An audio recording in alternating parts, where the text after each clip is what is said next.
Gettysburg Battle Series, the 110th Pennsylvania Infantry fights for Stony Hill.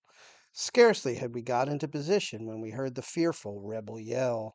Oh, they came like an avalanche. Captain James Hamilton of Company C of the 110th Pennsylvania Infantry. Hamilton, who was a company sergeant at the time of the battle, portrayed the feelings of many of the 110th PA and the rest of the brigade under Colonel Philippe Régis de Trobriand. During the Gettysburg Campaign, the brigade was attached to the 1st Division of the 3rd Corps and found itself in a bad tactical situation. The 3rd Corps commander, General Dan Sickles, did not like his position in the Union line on the morning of July 2nd. Sickles' corps was placed at the end of the Union fishhook and should have extended to Little Round Top. Sickles moved his entire corps forward into a salient position, exposing his corps and possibly the Union Army to flank attacks by Confederate forces. De Trobriand's men and their understrength brigade controlled the area between the Peach Orchard extending to Devil's Den. De Trobriand placed the 110th on the right flank closest to the Peach Orchard, extending towards the Wheatfield. The 5th Michigan took the center position, and the 17th Maine took the left flank closest to the Wheatfield. Two other regiments, the 40th New York and 3rd Michigan, were held in reserve but quickly moved to Devil's Den and the Peach Orchard respectively when the Union brigades needed reinforcements. By late afternoon, Confederates of General Tige Anderson's brigade moved into the western edge of the Wheatfield towards de Trobriand's brigade and the 110th Pennsylvania. The Confederate brigade consisted of all Georgians and looked to make the thinly deployed brigade quick work to their front.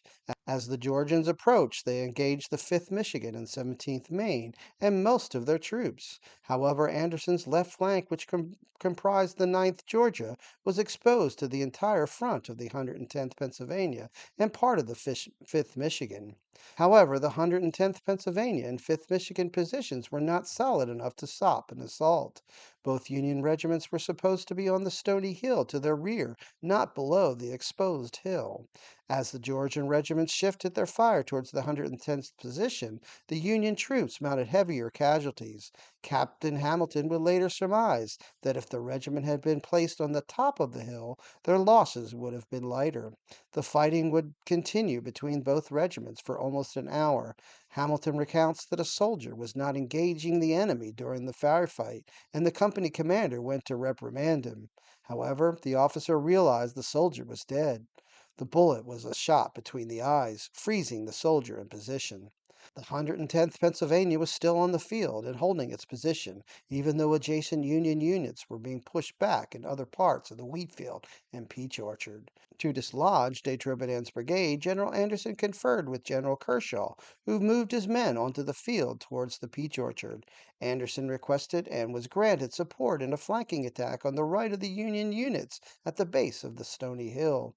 The movement also exploited the widening gap between Union troops stationed in the Peach Orchard and the Wheatfield. As Kershaw moved his units into position and flanked the 110th Pennsylvania, units from the 2nd Corps under General Brooks pushed into the breach. The additional reinforcements allowed the 110th Pennsylvania to assist with the final charge that would push the Confederates out of the Wheatfield. As dust fell over the field, the remnants of the 110th Pennsylvania and the rest of de Trobriand's brigade pulled back from the main line and were placed near the headquarters of the 3rd Corps. The regiment would support batteries on Cemetery Hill on July 3rd, watching the final Confederate assault on the Union center. The 110th Pennsylvania's strength at Gettysburg was 132 enlisted and 16 officers. The fighting left the unit with 58 men as casualties. Based on contemporary reports, half of the Union's officers were killed or wounded. Like many Pennsylvanians fighting in the Civil War, their ancestors were used to fighting for a cause.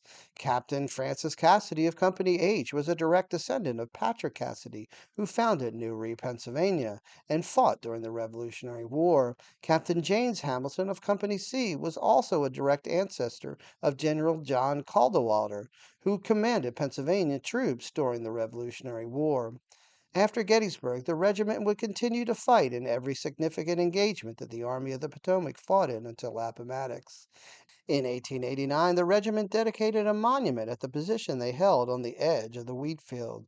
Sergeant Major Edmund Shaw dedicated the monument. Shaw summed up the men who fought in the 110th Pennsylvania as beardless boys of 1861, whose rollicking manhood and patriotic courage urged them to put on the habiliments of war in response to their country's call in a time of need for courageous men.